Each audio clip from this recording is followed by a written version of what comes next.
15তম দিনে ভোলায় অবস্থান করছেন এনসিপি নেতারা।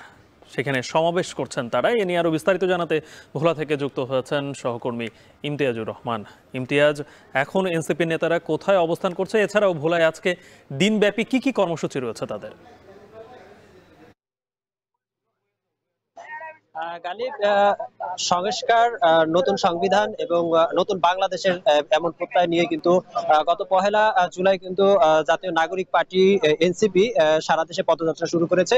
সেই পদযাত্রা 15তম দিনে আজকে দ্বীপ জেলা ভোলায় তারা এসেছেন। কিছুক্ষণ আগেই ভোলার বরিশাল থেকে ভোলার ভেদুরিয়া ফেরিঘাটে এসে তারা পৌঁছেছেন। এখন ভেদুরিয়া ফেরিঘাট থেকে যে সমাবেশ স্থল ভোলার নতুন বাজার প্রেস ক্লাব চত্বরের দিকে তারা যাচ্ছেন। এরপর পরে কিন্তু তারা যে নিহত স্বজন রয়েছে, শহীদ রয়েছে, তাদের বাড়িতে যাবেন এবং তাদের কবর জিয়ারতের কথাও কিন্তু আমরা জানতে পেরেছি। এছাড়াও কিন্তু ভোলার যেই ভোলা সদরের বাংলা স্কুল মোড়, বরিশাল দালান, সদর রোড, তেজান মার্কেট, এই সব এলাকায় কিন্তু তারা পদযাত্রা করবেন বলেও কিন্তু কেন্দ্রীয় নেতৃবৃন্দের মধ্যে আমরা জানতে পেরেছি।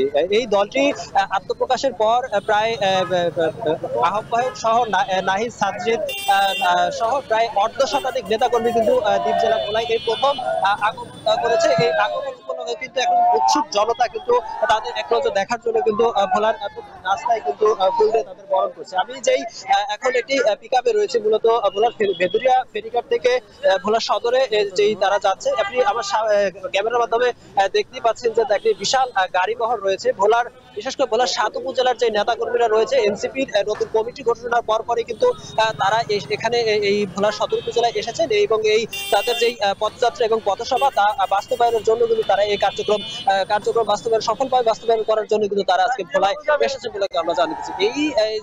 যেই আজকে যে জুলাইয়ের পদযাত্রা রয়েছে এবং পথসভা রয়েছে, সেখানে কিন্তু একরকম শুধু এনসিপি নেতাকর্মী নয়, প্রায় উৎসুক জনতা এবং সাধারণ মানুষও কিন্তু এখানে অংশগ্রহণের জন্য কিন্তু তারা এসেছেন বলে কিন্তু আমরা দেখতে পেয়েছি। এছাড়াও জানিয়ে রাখি, ভোলার প্রায় আজকে 2টা নাগাদ ভোলার নতুন বাজার প্রেস ক্লাব চত্বরে একটি সমাবেশ অনুষ্ঠিত হওয়ার কথা থাকলেও কিন্তু তাদের আসতে দেরি হওয়ার কারণে কিন্তু সেই 2টার সমাবেশটা কিন্তু কিছুটা বিলম্ব হবে বলে কিন্তু যে নেতাকর্মী রয়েছে তারা জানিয়েছে। তো সবশেষে বলা যায় যে ভোলায় এনসিপির যে নেতাকর্মী আছে তাদেরকে দেখতে একদম উৎসুক জনতা সহ এনসিপি নেতাকর্মীরা এখন ভিড় জমিয়েছে। তো এ ছিল আমার কাছে ভোলা থেকে সর্বশেষ। দেশব্যাপী জাতীয় নাগরিক কমিটির পদযাত্রার কর্মসূচিতে আজকে ভোলায় অবস্থান করছেন তারা। সেখানকার সর্বশেষ খবর জানাচ্ছিলেন সহকর্মী ইমতিয়াজুর রহমান।